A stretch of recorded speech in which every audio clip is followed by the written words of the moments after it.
Bon Mylène, cette année, pas de challenge. Déçu un petit peu hein, quand même.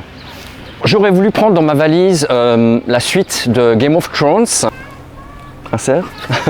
Ça fait 10 ans qu'on l'attend, donc qu'est-ce que tu fais George? Tu n'as même pas encore commencé, j'en suis sûr. Je suis très déçu. Plus sérieusement, qu'est-ce que je prends dans ma valise? L'enfant du siècle de Antonio Scorati. Sincère. Des critiques dithyrambiques pour un livre qui n'est ni un roman, ni un livre historique, donc entre deux.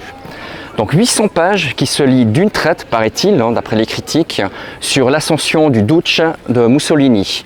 J'ai hâte de le lire. Comme vous le savez sûrement, Stephen King est mon auteur fétiche.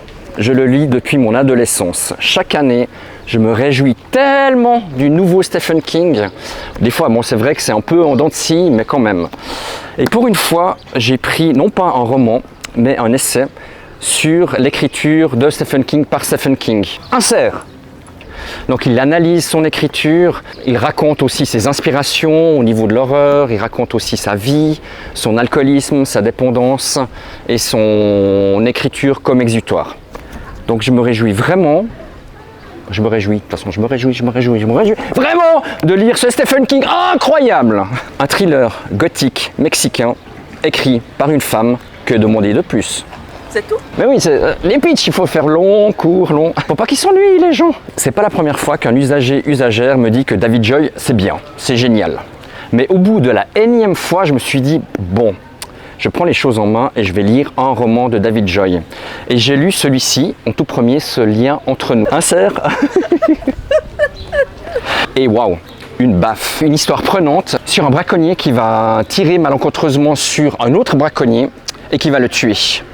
Mais au lieu de, en toute logique, d'appeler la police, d'appeler le SAMU, l'ambulance, non, qu'est-ce qu'il fait? Il appelle son pote super copain qui a un trax et ils vont l'enterrer. Quelle idée! En Caroline du Nord. Et puis le braconnier qui s'est fait tuer, son frère, c'est un super méchant. Et qu'est-ce qu'il va faire? Il va tout faire pour trouver le meurtrier et ça va finir très mal. Non, je vous dis pas. Peut-être pas. Donc je l'ai lu. Donc ce qui mène à dire, c'est que cet auteur est tellement bien que je me suis dit que pour les vacances, comme j'ai pas assez à lire, je vais prendre les autres romans de David Joy que je n'ai pas lus. Et j'espère que c'est dans la même veine. Et j'ai oublié de vous dire, le prof de David Joy est Ron Rash, un super écrivain américain, notamment, surtout, un roman imparable, un roman incroyable, Serena.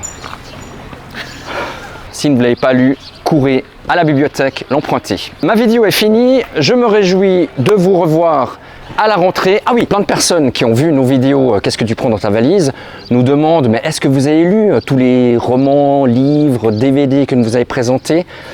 Et oui, 80%. Donc n'hésitez pas à nous demander notre retour sur ces romans, des critiques, on est là pour ça également.